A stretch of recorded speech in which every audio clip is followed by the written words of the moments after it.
So I think we wanted to have several people speak, and one of those, I don't see Dr. Monteiro, but I do see my friend here, who I don't even know. Tell me your government name, if you please. I know it's Captain Africa. Yeah, that's good. That's good. Okay. Okay. This is the Abolitionist Church. This is a revolutionary ministry. We're committed to abolition. We're committed to not only defunding but deconstructing the injustice system as it exists. Amen. So this is all interwoven in what we do. So I want to introduce one of my colleagues in the movement. And one of the things about this movement is it's expansive, it's diverse. So we have all types of people from all types of backgrounds. And sometimes people ask me, Pastor Key, why are you out there with them people? Why are you out with that people? Because the one thing we all have in common is that we all believe in justice. Yeah. We're all fighting oppression and the oppressor. Come on, somebody. That's not only here in America, but wherever it exists, including the settler colonial state known as Israel. I can always say, wait a minute, hold up. We have to fight oppression wherever it is. So we have to embrace one another because none of us has the resources alone to get the job done. None of us has the resources alone. We must come together as a coalition and take our strengths, take our heritage and our passion to get this job done. So I was in Bridgewater, New Jersey a few weeks ago with my wife trying to get a few days of R&R. And I said, I'm fairly close to Newark, New Jersey. And I said, let me call my friend, Captain Africa. Isn't that a beautiful name? Yeah. Not Captain America. We got enough Captain America Negroes. Come on, somebody. That's a good place to start. We got enough Captain. We got enough military integration. We need somebody. We need a Captain Africa. So I said, I like that name. I said, I want to try to, and I didn't realize that it was connected to Brother Shaka Zulu, who we met, Cheri, when we went to the Festival of the Proletariat in Newark. And I said, so he said, yeah, that's my leader, that's my man. I said, okay, all right. So I want you to come and visit. He has come from Newark down the highway with his lovely wife, Patience is here, and we thank you. And I think we have a guest with you. All right, so we thank you for coming there as our guests. And I just want them to come and they're going to lead us off and tell us a little bit about what they've done in Newark, how Newark relates to the struggle, and why we need to continue to inspire one another on this day, and not let this day be captured by the colonizer. So, Captain Africa, did you bring this church with you? Yes, I got. You got some shit? All right, that's all right. Hey, all power to the people. Yeah, power to the All people. power to the people. Power to the people. Hey, good morning, y'all. Good morning. Nah, it's beautiful to be in the presence of revolutionaries. Yeah. Nah, you could have been anywhere else, but you chose to come here. It's a lot of different places you can be. Right. And I'm not saying that just to be facetious or just to make you happy or smile. All of you in here, probably most of you, do the activism work. And you know it's not thankful. It's sacrifices you gotta make. That's right. We know because we make them with you. And we all walk this walk together. But I'm supposed to introduce our chairman. He's coming. Okay. They coming, they drive a little bit slow. but they're gonna make it. But usually when I go to places and I see people speaking, I'm thinking like, what did they do? Like, why am I here listening to them? What do they do? What part of the struggle are they in? Are they just frauds? Are they just out here just jerking wreck? But I'm going to tell you a little bit of what we do, what our leader, Shaka Zulu, what he teaches us to do. Activism is not posting on Facebook. That's not activism. It's not going to a rally. You can go walk 30 miles outside protesting. That's really not activism. It's activities. Your activism is organized. You have a strategy, it's organized, and you bring that into practice. You make it a reality. So what did Shaka teach us to do? We created a program in North where we try to control the space that the children are in 24/7. So how do you do that? In the morning before they go to school, they all want to play sports. So you pick a sport that they want to play. And to play that sport, you got to work harder than anybody else. So in the morning before they go to school, you work out for an hour. After school, you do an after-school program where you do your homework, make sure all that stuff is straight. Then you practice again. You eat. You go home about 7:30, 8 o'clock at night. And then we do that all over again on Tuesday, Wednesday, Thursday, Friday, Saturday. We go games. We do whatever. Sunday, we have an event. And we giving out food. We doing anything. The kids are there. So basically, in a 7-day period, you control the space that those children are in. You're able to make sure that they're safe. Like you know that they're okay. And while they're safe, you get a chance to give them the knowledge that you can force feed people. You can't just grab somebody and be like, stay out of trouble, go to school, do your homework. Like it don't work that way. They're gonna tune you off. So it has to be like a way of life. Like on every day, and like that's what religion really is. Things that you practice all the time. It becomes a habit. Like we in church, like church got they have a bad reputation, like because people really don't understand. The leaders in the community were always the reverend and the pastors. Those were like the first celebrities, the first stars in our community. Because these were the people that the community looked towards for guidance. That's what the church is supposed to be. And that's why I ended up here, because I saw the brother at Mumia's court date. I'm down there, and the brother there, I've never met him before. I've never seen him a day. I'm telling you, yo, this is crazy. Your life is crazy, man. Like, I never met him a day in my life, never saw him. So I'm standing in the outside, because I couldn't get inside the courtroom, and the brother comes outside, and I'm like, I want to know what happened in there. I done drove all the way down here to find out what's going on. I don't know what's going on. I'm like, I got to ask somebody. The first person I asked, like, I don't talk on camera. I don't. Like, how you gonna talk on camera? You came all the way down here. And the next day, but you know the funny part? I'm watching the Black Power Media with Dr. Jerry Paul. They have a podcast. You're the same guy that I was trying to get to talk to me. He all in the group chat, putting up comments, talking to me, I was there. But you didn't talk to me. But you know who talked to me? He talked to me. He gave me an interview. He let me know exactly what happened in there, what's going on, what's going to happen in the future. I posted it. Thousands of people saw it on my social media page. But then we had a conversation. He said, yeah, I know Shaka Zulu. I came down into the opening. You see, I wasn't at the opening. So I'm like, you know the chairman? You know our chairman? So we started talking. The next week, he called me up, I'm about to go get breakfast. I'm in York. I'm like, yo, but once you're doing the work, once you're in the field, you're on the front lines working, it's hard not to see you. People may not want to see you. Those that are in power may not want to see you. But they can't stop you from being seen. Just like this sister here, she probably don't know who I am. I saw her in Chicago. When you on the front line doing the work, remember this in Chicago, right? Sure.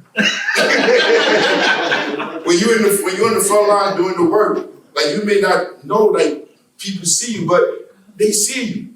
Because like your boots are on the ground. I mean, so like the work that we do in the community is strive to be right there. And that's what we got to do. When we organize it, you got to go out and have these meetings to come up with strategies to get the job done. That's what activism is. That's the real work. Nobody's giving you a paycheck for it. You're using your talents that you've learned out here on the plantation to go back and build the Underground Railroad. That's activism. That's work. See, like, you're not going to get no awards. The city's not going to call you and give you awards, none of that. That don't come with none of this. So when I see you, when I'm in the same space as you, I like to tell you that I see you. That I know the work that you do, because we do it too. But the chairman is going to come, his speech is going to be so much more eloquent. He's going to break it down. He's going to talk about Dr. King and everything. He's going to do all of that. He's going to talk about capitalism. But like, I'm just warming it up for him when he gave me. And like, it's beautiful, man. I love coming to spaces like this because I feel alive. Oh, good.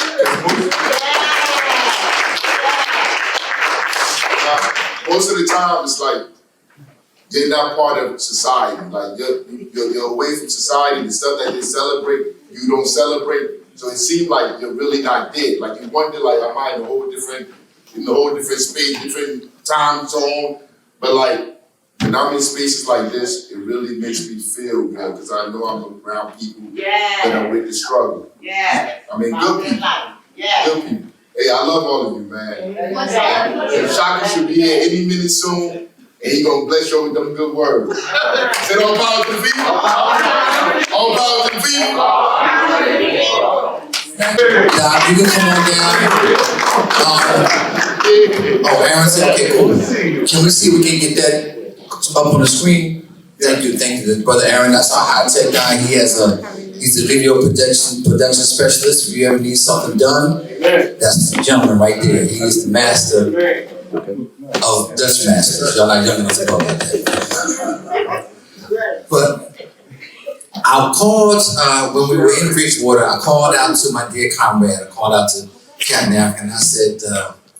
I said, yo, let's meet up while we're here. I'm only like 30 minutes away. I said, well, name a good, black restaurant that we can go to. Get a little something, Newark, that's black. You can't get black in the Newark. He said, oh man, you don't want to go to places, man, that ain't no good. I said, look, you can't tell me nothing. He said, look, man, he gave me the address, but not the name. So I went on my roll, I went on this, I said, that's IHOP. I'm like, dude. I said, I'm talking about grits and fish and chips and all this. I'm talking about, home fries with real potatoes cut up, not talking about frozen and reheated. He said, look, man, that's the best place I can go to. I said, all right, bro. I'm gonna meet you at IHOP. So I go up in there, right? So I'm up in, I'm expecting, cold, bland, IHOP. Yeah. I go up in there and they got 2 menus on the table. I'm like, what? They got a soul menu and a regular menu. I said, she got this. And he said, this is a black girl. Got the franchise. I said, well, let me try the fish. Doctor, I said, let me try the fish. And it was banging. It make you drive to Newark just to get the fish. It was banging. So I said, you never know what you're going to roll up into. You have to be open. Yeah. And then he showed me, he said, keep taking me, I'm taking down the street. It was a big apartment complex, 20 stories. I never seen it like 20 stories high. And wide as this block. People, it was like 400 or 500 people in there. Yeah. It's like a city. He said, that's where we live. Because, I like to learn things firsthand. And he showed me the basketball courses. And he said, no, this is where you bring the kids in. This is where they play right there. And then we do the teaching. So in other words, they got, even though it was built, may have had another agenda. Yeah. But they co-opted that agenda. Right. And used it to save black children. Yeah. You understand? That's what we have to do. So I saw that with my own eyes, and I was and it's gated and everything's like no security. They got to let you in, let you out. I'm like, whoa, this is Newark. You just can't roll in. It don't work like that. But it was beautiful to experience that, and I look forward to coming back out there and us doing some things together and bringing some of you out there to the IHOP. So you can sample some of those things. But again, we want to stay focused on the radical legacy. See, that radicalism is what is being fulfilled by the new African Black Panther Party. It's being fulfilled in many different dispensations and ways and represented here in various ways, even though you may not realize, you may not have made that connection. Some of us have done detailed studies, some of us haven't really studied it at all. But wherever you are in that spectrum, you're important. You're important. Everything that you do, every step you take, every time you stand up, I have an expression that we say here is to show up and stand up. The power is in the people. That's right. And that's why the chairman said all power to the people. All power. Some of us don't understand that. All power to the people. And before we bring on Dr. Monteiro, are you ready, Dr.? You need a few moments? You need a few moments, okay? I don't want to take you out the cold and bring you up like this. But I'm going to share this with you. The power, some of us that don't understand the power that you have. Yeah. Bloomberg. Y'all know Bloomberg? Yeah. Michael. Michael, Ashkenazi Michael. Okay, the former mayor of New York. Okay, billionaire, ran for president. Remember that? And he was offering to pay people $10,000 a month to work on his campaign. He just had money like, you remember that? Some of you may have even applied for some of them jobs. He's gonna give you an iPhone and a computer and just work for Bloomberg. Work for the capitalists, imperialists. But people are short-sighted and we, need to live. But one of the most powerful things that happened, and I hope this inspires all of us, when he went to Brown Chapel AME Church in Alabama, because that's what they do. They come into our sacred spaces to recolonize us. Okay. And he thought that he was going to be in a black church in the deep South. This is a rich white man, so-called liberal. And because he supported Stop and Frisk, because he supported all the things that were terrorizing and traumatizing the black community in New York, in Alabama, they knew what was happening up in New York. They felt the pain. And what the pastor didn't do, the people did. Did you get that? Yeah. What the pastor did, the power is in you. When Bloomberg got up to speak, the congregation turned their back on him. Look it up on your phone. The congregation turned their back on Bloomberg. Bloomberg was so embarrassed that those poor black people from the South turned their back on him. The next day, Captain Africa, he resigned from the race. That was a good place to clap. Yeah. See, that's the power that you have. We think because we don't have millions in the bank, we think because we don't have a pocket full of credit cards, we think because we don't have all these capitalistic trophies of success, that we don't have the power to change. You feel me, Jeremiah? You have the power to affect change just with your physical presence, because your heart is beating. And wherever your feet shall trod, in fact, the scripture even says, wherever the soles of your feet shall trod, there is a possession for you. There it is. And when those people went to church that morning, they had no idea that they were going to cause a billionaire to drop out of the presidential race. You don't know what a day may bring. All you have to do is commit yourself to be in the right space at the right time and do the right thing. Use your courage. Use your boldness so that we can change this world for the better. Is that a good word? That's a good word. All right, so now we want to thank you so much.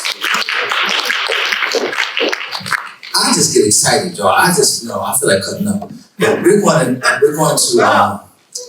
I'll say this. That speech right there, that Dr. King, can you roll it back? That was it 3 minutes? Is that the one that, it should be one that's about food? And one that says a speech not known, not heard before. Well, let me just set this up. It's like 3 minutes long. It should already be on there. In one of the windows. I heard something, I thought I had heard most of the speeches from Dr. King, but I don't think any of us know all the speeches from Dr. King, no matter how studious we are.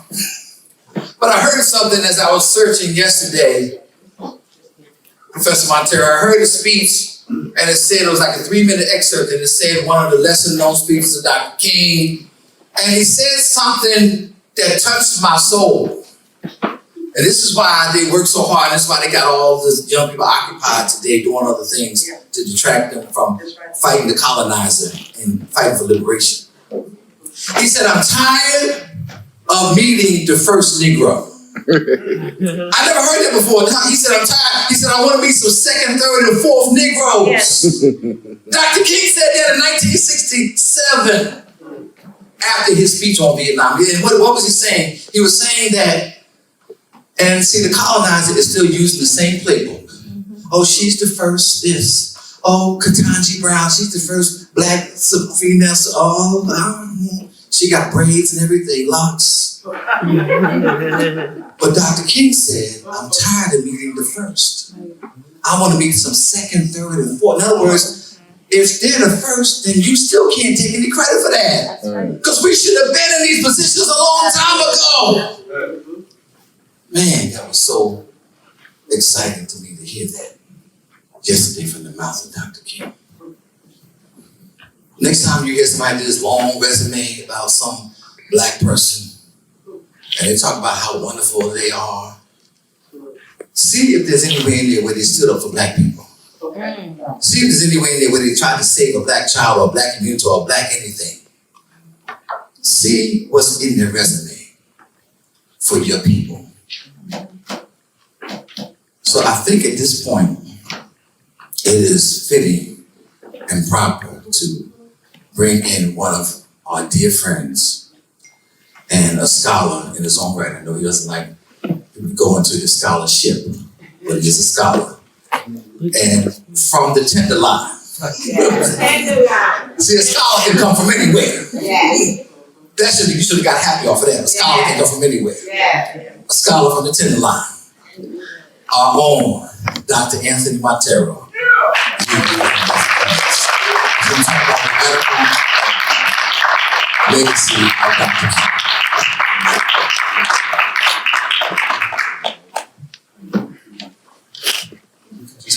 Okay.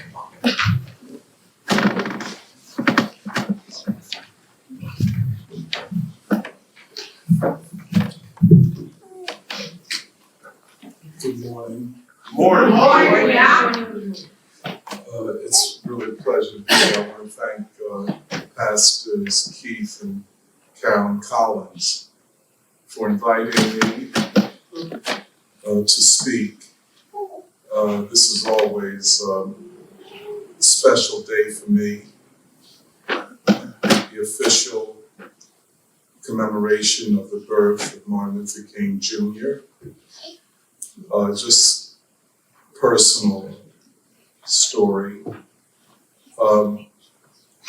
For many years, I would, on this day, always wake up and I felt at ease. I didn't feel celebratory. And on many occasions, I'd have to speak. So I get myself together. I usually put on a tie on these days, especially if I have to speak in a church. That's another matter. That's where I was raised. But I would get myself together and do what I had to do. But I could never figure out what was bothering me on this day. Until a couple of years ago, I realized that I had not properly grieved the death of Martin Luther King Jr. And in fact, it occurred to me that the nation has not properly grieved the assassination of Martin Luther King Jr. That's true. And usually these celebrations turn out to be very superficial. They don't get to the essence of who Martin Luther King Jr. was. And it's kind of like the nation has not yet come to terms with the life and the brutal assassination of Martin Luther King Jr. I don't want to go into the details of how he was killed, but clearly the person who shot him, or the persons who shot Martin Luther King Jr., were well-trained marksmen. King came out upon the balcony of his room at the Lorraine Motel in Memphis, Tennessee, and was shot through the throat, one bullet.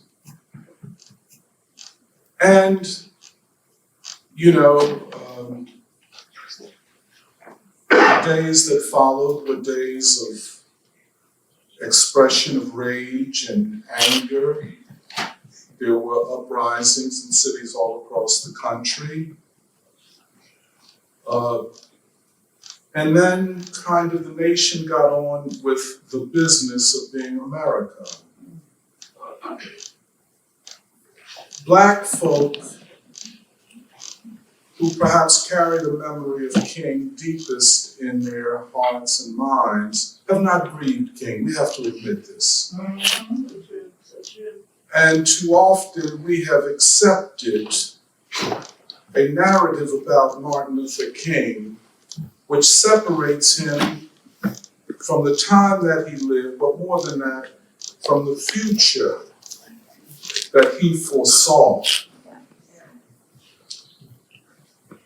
Martin Luther King is, in my opinion, the greatest American. Yes, he is. Yes, he is. If the nation is to have a future.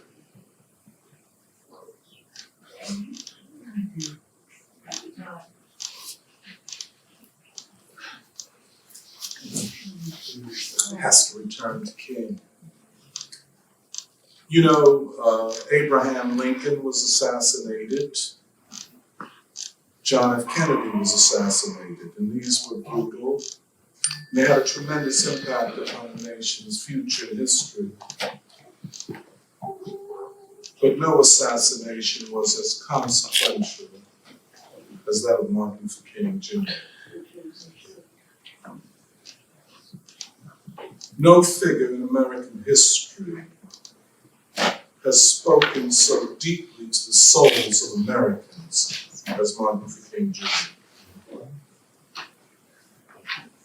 So at some point, the nation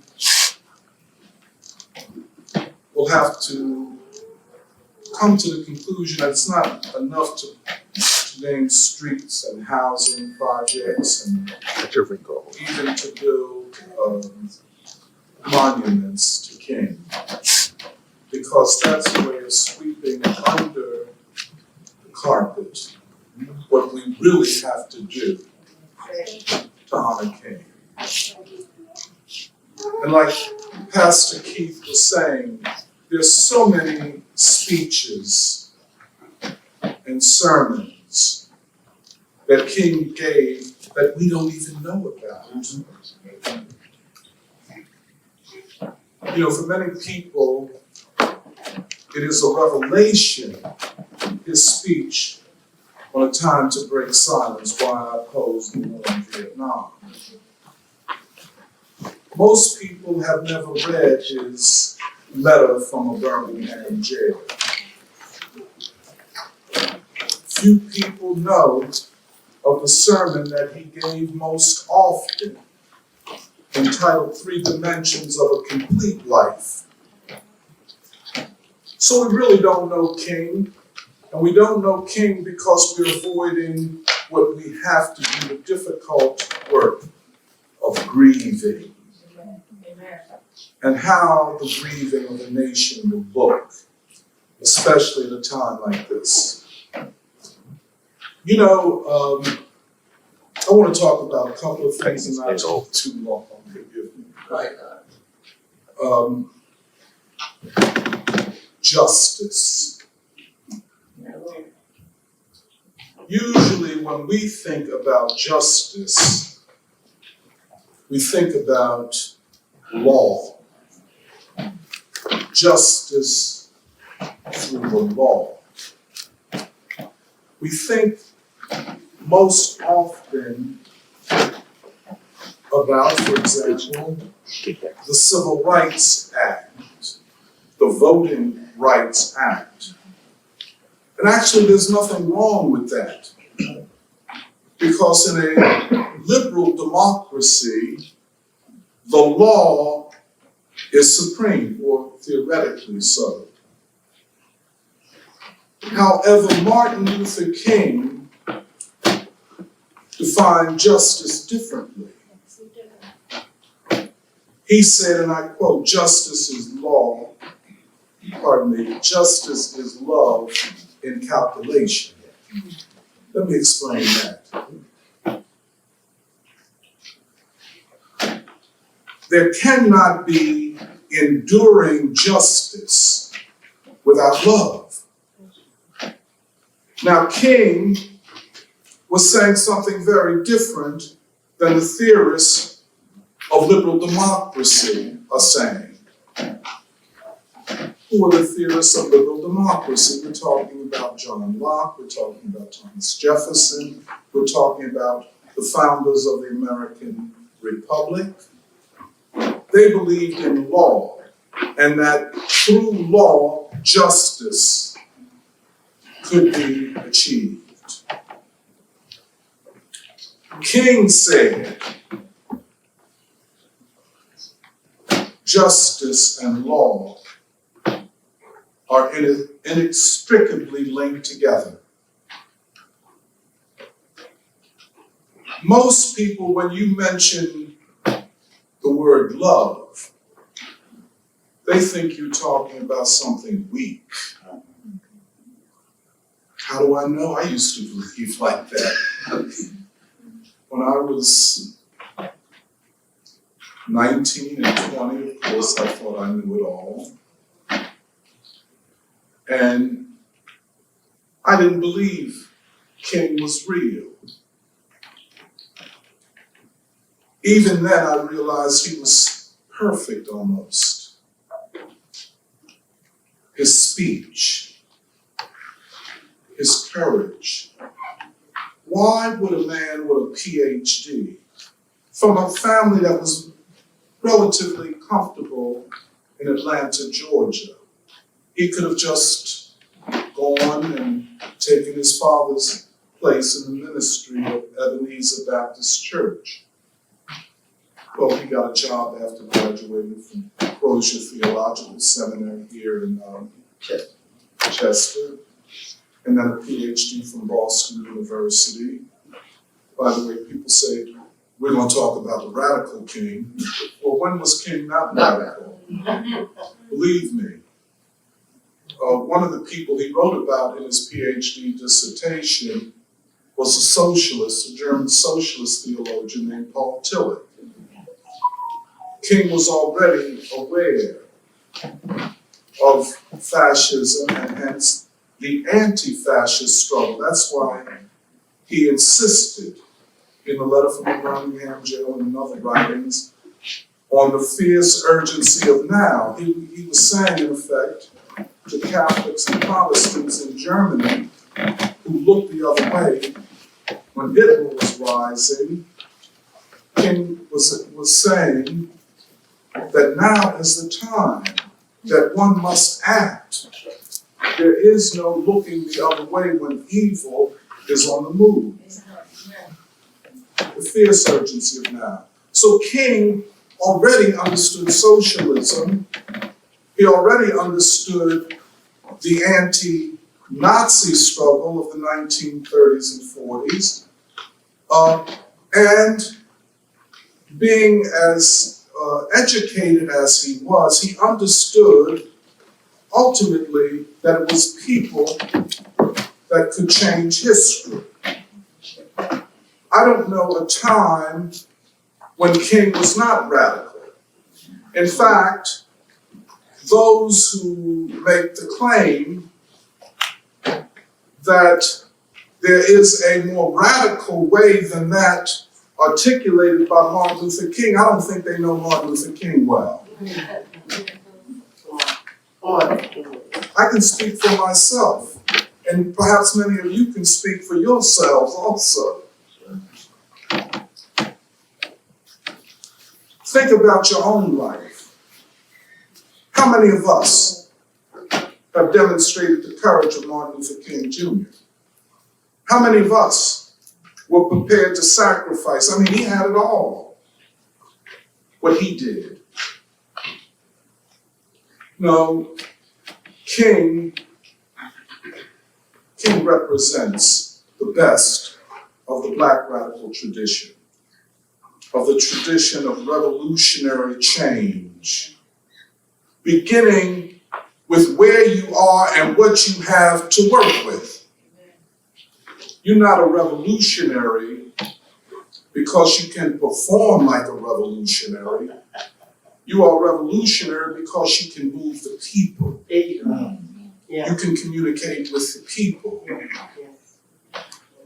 Anybody familiar with recent activism realizes that much of it is a performance. There you go. Stay right. Much of it is a performance. And frankly, much of it is not liked very well by most people. You hear people say, I don't like activists because they're performers. And when you're a performer, it's more about you than it is about the cause. Let me just return to Martin Luther King. I want to make a couple of points about his concept of justice and its relationship to love. You know, King understood the King James Version of the Bible. He didn't just read the King James Version, he understood it. Most people who claim to know the Bible don't. King did. And he understood the poetics of the Bible, and he understood the characters in the Bible. In particular, there were two that when it came to justice, he always referenced. The prophets Amos and Isaiah. Amos, the lowly herdsman, and Isaiah, the princely prophet. And from these two, he would always quote. From Isaiah, he would quote, "Let every valley be exalted, and every hill and mountain made low." Was he speaking allegorically? Let the oppressed be raised up, and let the oppressor be brought down. And from Amos, he would always quote that, "Let justice roll down like water, and righteousness like a mighty stream." Even when he began in Montgomery, Alabama, the Montgomery bus boycott, a general strike of the people of Montgomery. If you deny us equal access, we will withhold our money. And it went on for 385 days. And of course, this is the beginning of the civil rights movement. And I think we should understand origins. The civil rights movement, as we know it, in its modern form, begins in Montgomery, Alabama.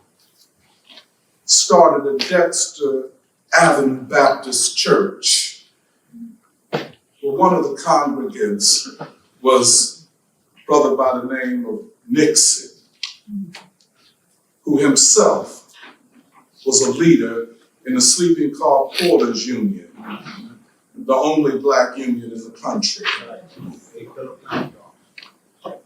That around King, including Sister Rosa Parks, who comes out of the left-wing activist movement and the labor movement, a working woman who refused to go to the back of the bus. So King was situated as early as Montgomery, Alabama, only 26 years old, by veterans of the labor and activist movement for the rights of black people. And the first campaign that he was a part of and the public spokesman for was a boycott of the bus company. And it brought the bus company to its knees. It was almost on the verge of bankruptcy. But King, in his speech, the first speech bringing Montgomery, Alabama together, he references the labor movement and the organization of the unorganized in the 1930s. So King already is referencing the radical protest movement in labor and for Black rights as he becomes the spokesman of the Montgomery movement for civil rights, but actually for a new form of human rights and democracy. But many misunderstood King because of his ethic that was rooted in the Christian church. I think we should be clear because, excuse me.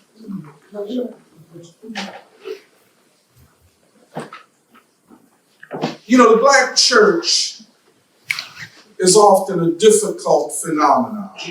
Yeah, come on. Come on, brother, tell the truth. You know, you can, Stay right there.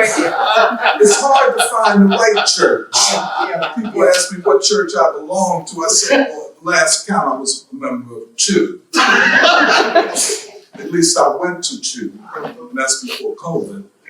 But the Black church is one of the great institutions of American history. But with everything that's great, it attracts all kinds of opportunists, dilettantes, and narcissists. Amen. You said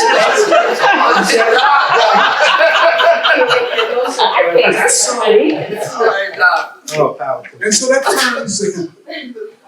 turns a lot of people off. I know I was turned off by it, even though I went to one of the best churches in Philadelphia, pastored by the great Reverend Leon Sullivan, who led movements.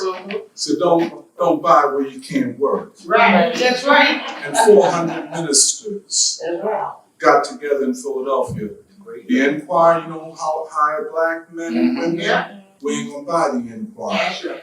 Tasty Cake, you don't hire Black men and women, we're not buying Tasty Cake. Oh, teach us. And one by one, they were brought down. Teach us.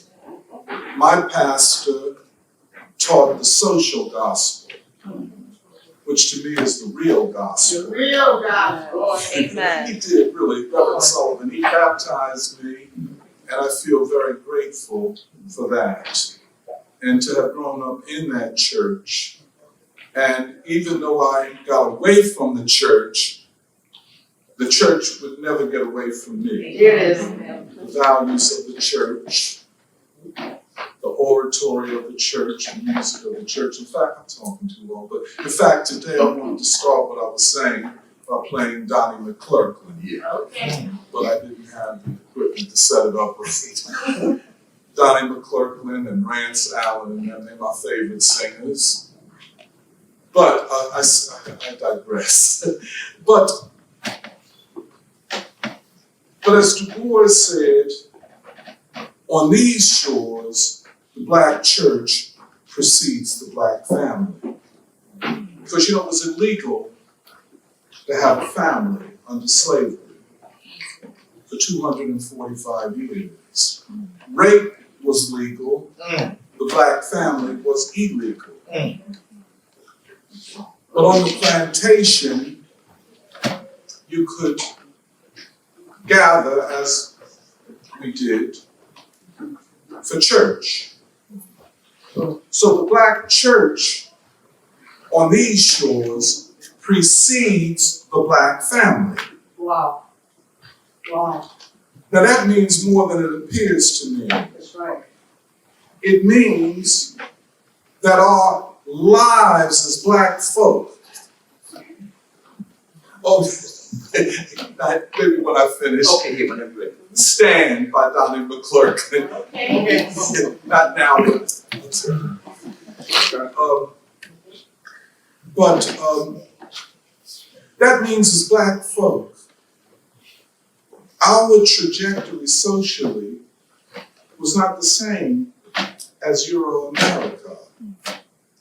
We begin with the primary institution being the collective, the church, the community.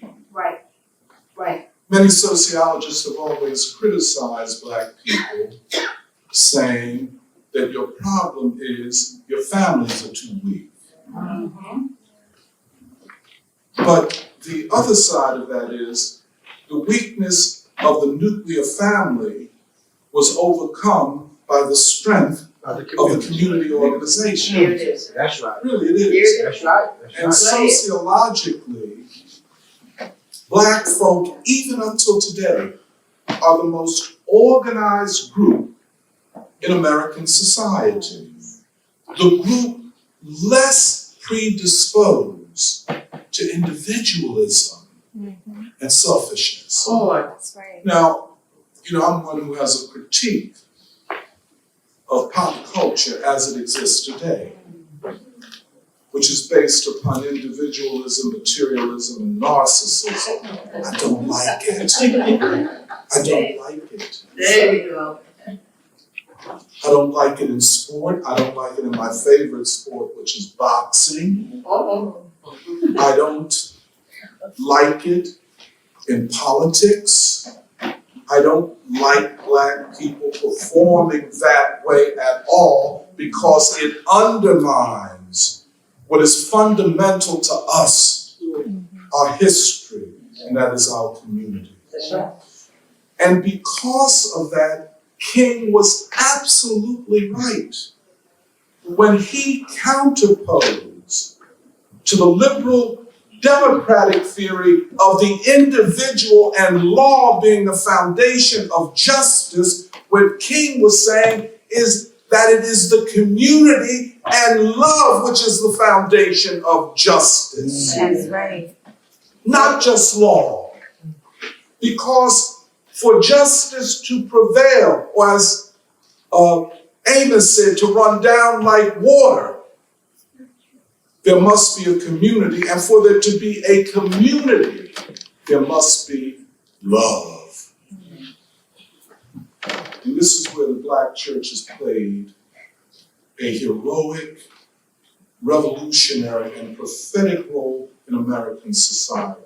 And to the extent that the Black church drifts away from that foundation, to that extent does American society become more impoverished spiritually and culturally. In other words, the Black church, although it is despised like Black people are, has given to American culture and society what no one else could give to it. Of course, the music. But where does the music come from? The spirit of love. Listen to Aretha Franklin. Listen to Donny Hathaway. It's so obvious.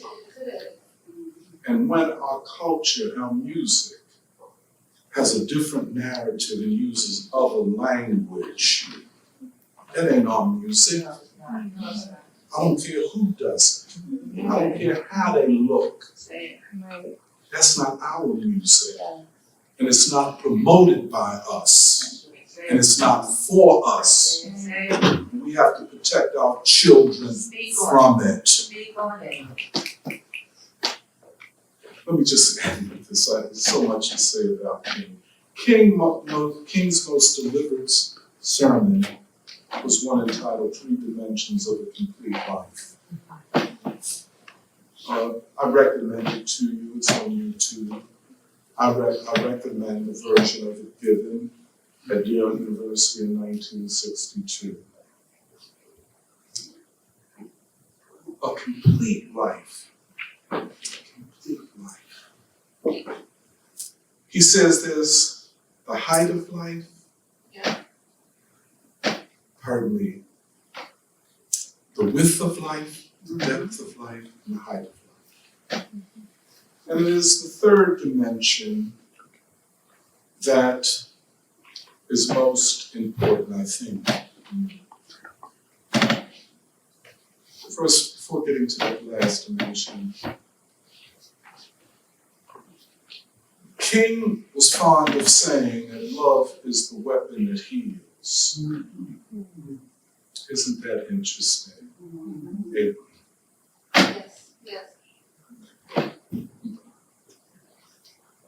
A weapon that heals. The world needs a weapon that heals, not weapons, a weapon that heals. As to the third dimension, the height of life, that is not all that we see and touch. Even if in this world we give all that we can give, and we do it well, and our intentions are good, there's a third dimension, which King also talked about as not being confined to the colony of time, but that we move to the empire of eternity.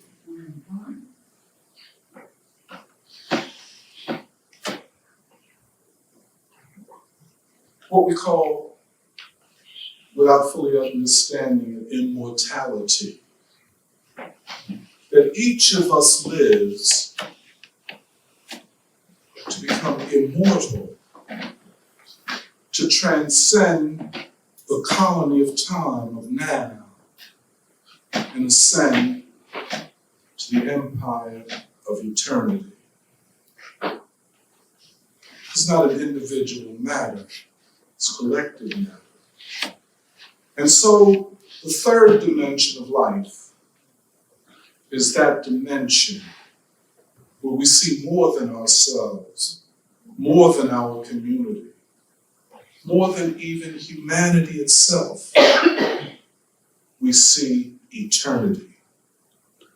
And because we recognize that, we better understand and can see ourselves and our community and humanity. I don't know whether that makes sense the way I put it,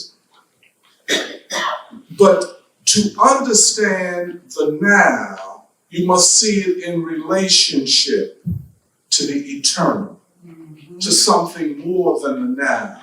Right.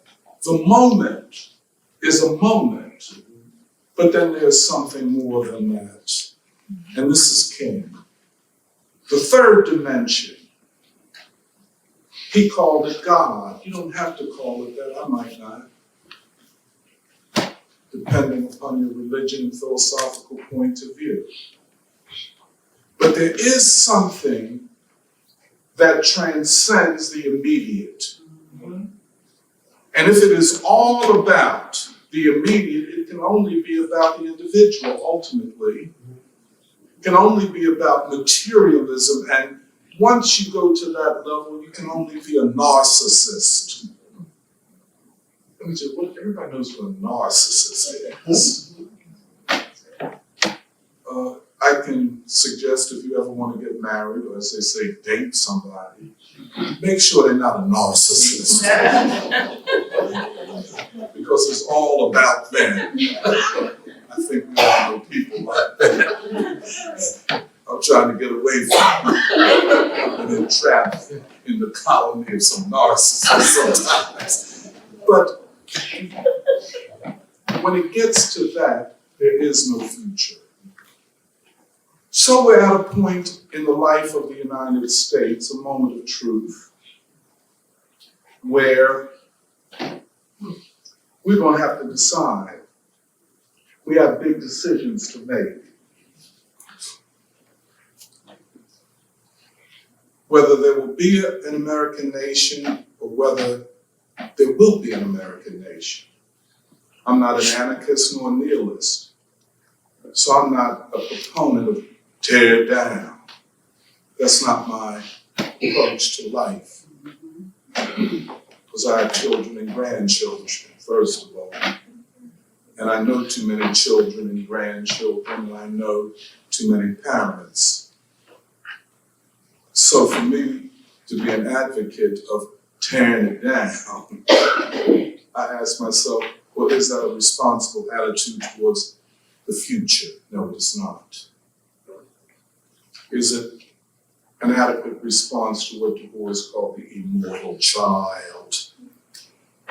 The immortal child, the child who lives forever. No, it's not. So we in the Saturday Free School have argued that the nation is sorely in need of a fourth American Revolution. A revolution that fulfills the aspirations and ambitions of the third one. What we, I don't think so accurately, but nonetheless we call it the Civil Rights Movement. The activists in it call it the Black Freedom Movement, I think, which is more adequate. The previous two, the American Revolution of 1776, conflicted by two principles that could never live together, the principle of slavery and the principle of liberty. Among the founding fathers, especially Jefferson, he went to his grave in deep despair over how can this country move forward with this contradiction, and it couldn't ultimately, there would have to be a second American Revolution, we call it the Civil War and Reconstruction. Americans lost more people in the war, ultimately against slavery, than any other war that the United States has been involved in. But those two, while advancing ideas of great historic significance, did not go as far as the third American Revolution. And here's Martin Luther King, which raises the question of reckoning with the soul of the country. Who are the American people? What is the American nation? And what must be done if there is to be a nation? And this is why King's connecting of justice, not just to law, but to love, is so very vital. However, the Third American Revolution did not realize or fulfill all that King and the others had conceived. And therefore, a fourth American Revolution is necessary, if not inevitable. And the fourth American Revolution, and here we get into a debate about what is a revolution. Right. It's a very important thing. And there will be debates about this, and we need to debate it. Will it be a revolution like 1776? I don't think so. Will it be a revolution like the great revolutions of Europe and Asia in the 20th century? I don't believe so. It will be a revolution whose purpose is to remake the American people as a people. And by this I don't mean a uniform, everybody talk alike, because you know, black people ain't gonna never talk like white people. I hope we don't. I like my ebonics, and I like to talk like a black, but I hope I sound, sometimes I try to talk, too elevated, I don't sound black enough, and so I got a little bass in my voice. But I hope that black people never stop talking like black people and singing like black people. And grunting when they sing. I like that.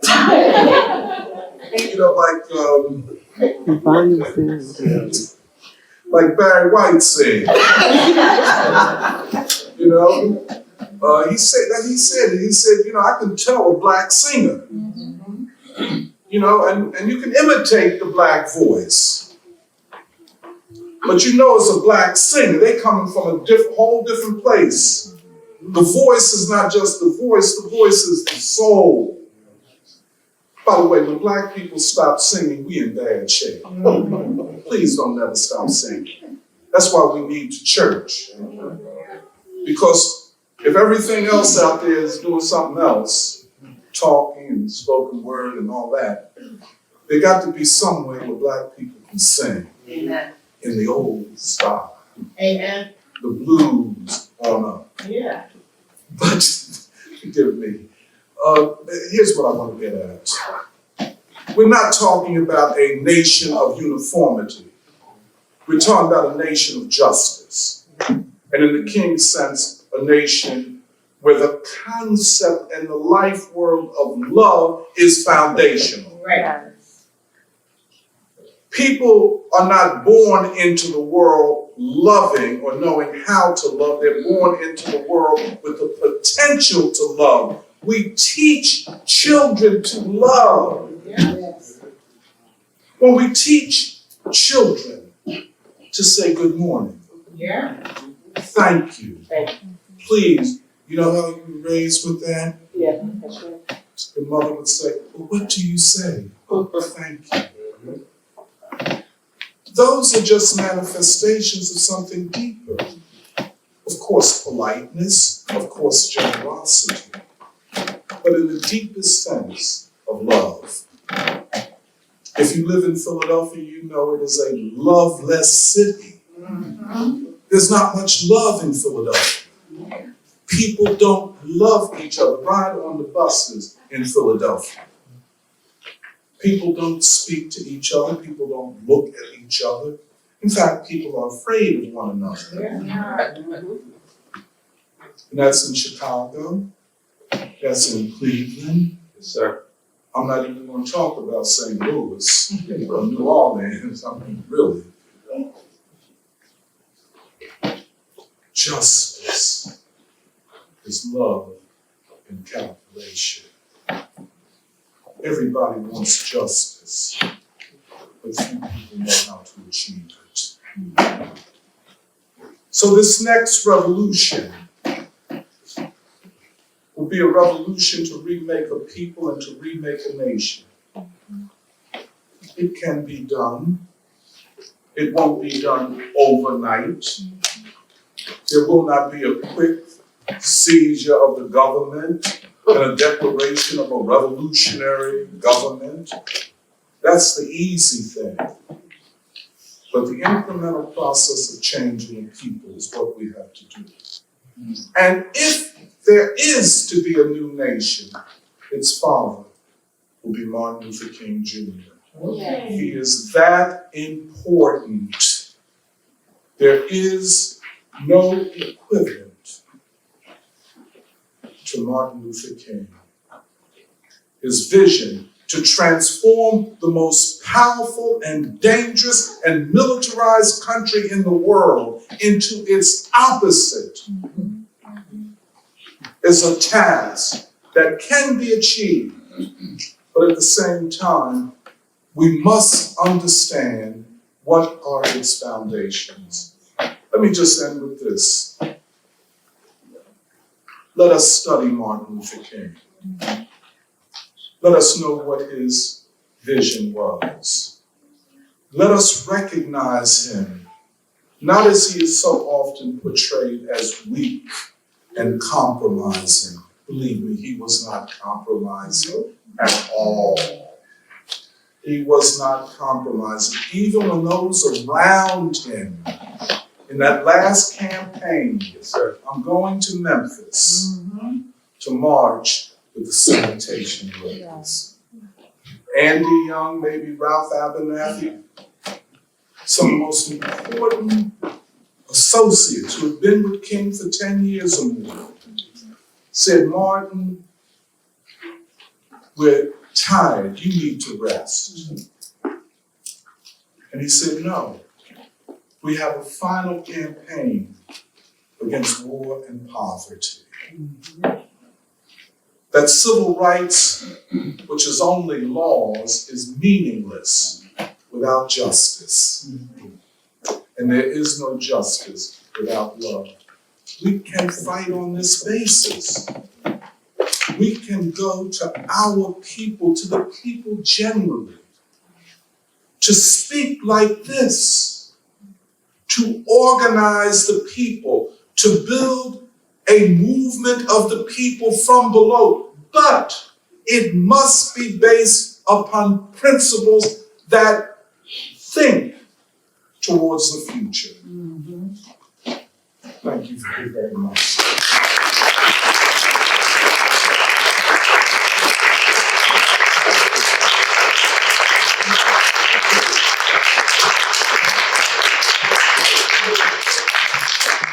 Oh, okay, I'm about to start knocking them out.